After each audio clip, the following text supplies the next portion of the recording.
Tengku Umar dilahirkan di Maulaboh, Aceh pada tahun 1854. Beliau adalah putra seorang bangsawan bernama Tengku Ahmad Mahmud. Umar memiliki 2 orang bersaudara perempuan dan 3 saudara laki-laki. Tengku Umar sejak kecil dikenal sebagai anak yang cerdas, pemberani, dan kadang suka berkelahi dengan teman-teman sebayanya. Ia juga memiliki sifat yang keras dan pantang menyerah dalam menghadapi segala persoalan. Tengku Umar mulai ikut berjuang pada tahun 1873 saat usianya masih 19 tahun. Pada awalnya dia berjuang di daerah Maulaboh, kemudian melanjutkan perjuangannya ke Aceh Barat.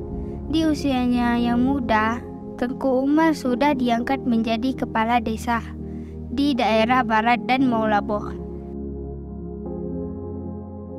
Sebagai panglima perang, Tengku Umar dikenal cerdik dan pandai bersiasat sejak menikah dengan Cut Nyek Dien pada tahun 1880. Perlawanan rakyat Aceh menantang penjajahan semakin kuat dan hebat. Keduanya berjuang bersama melancarkan serangan terhadap pos-pos Belanda di Kerwek. Pihak Belanda sempat berdamai dengan pasukan Tengku Umar pada tahun 1883. Namun pada tahun 1884 perang kembali pecah di antara keduanya. Pada tahun 1893, Tengku Umar mencari cara agar dirinya memperoleh senjata dari pihak Belanda. Akhirnya, Tengku Umar bersiasat untuk berpura-pura menjadi kaki tangan Belanda. Istrinya Cut Nyek Dien sempat bingung, marah, dan malu terhadap keputusan suaminya. Kerja sama Tengku Umar ternyata banyak menguntungkan Belanda. Salah satunya banyak pos Aceh yang dapat dikuasai Belanda. Atas jasanya, Tengku Umar diberi gelar Johan Pahlawan dan diizinkan untuk membentuk tentara kesatuan berjumlah 250 orang dengan senjata lengkap.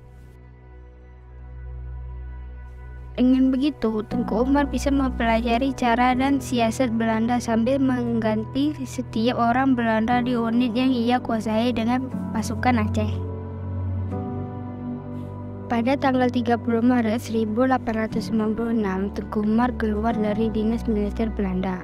Ketika berbalik membela Aceh, Tengku Umar membawa lari 800 pucuk senjata, 25 butir peluru, dan uang sebanyak $18 serta peralatan perang lainnya. Perjuangan Tengku Umar mendapatkan dukungan dari Panglima Polem Muhammad Daud. Bersama 400 orang ikut menghadapi serangan Belanda. Dengan siasat ini, Tengku Umar dan pasukannya berhasil menyerang pos-pos Belanda.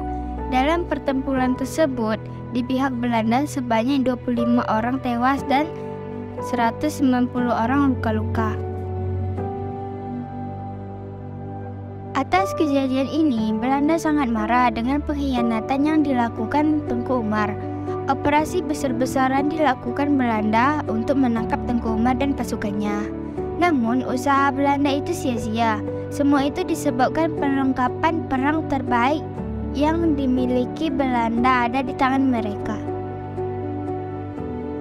Pasukan Aceh terus melakukan perlawanan hingga akhirnya mereka berhasil menduduki Banda Aceh dan Maulaboh. Sementara itu, Belanda terus-menerus mengganti jenderalnya untuk menghadapi pasukan Aceh. Namun, usaha tersebut tetap belum berhasil. Jenderal Van Heut akhirnya menggunakan akal licik untuk memata-matai pasukan Tengku Umar. Ia menyuruh seorang rakyat Aceh yang bernama Tengku Laobeh untuk mengurai informasi pasukan Aceh. Akhirnya Belanda mengetahui siasat perang pasukan Tengku Umar. Setelah mempelajari strategi dan taktik perang pasukan Tengku Umar, akhirnya Belanda menggerahkan seluruh kekuatan pasukannya untuk menyerang dan menangkap Tengku Umar di Maulaboh. Tengku Umar pun gugur dalam pertempuran tersebut pada tanggal 11 Februari 1899.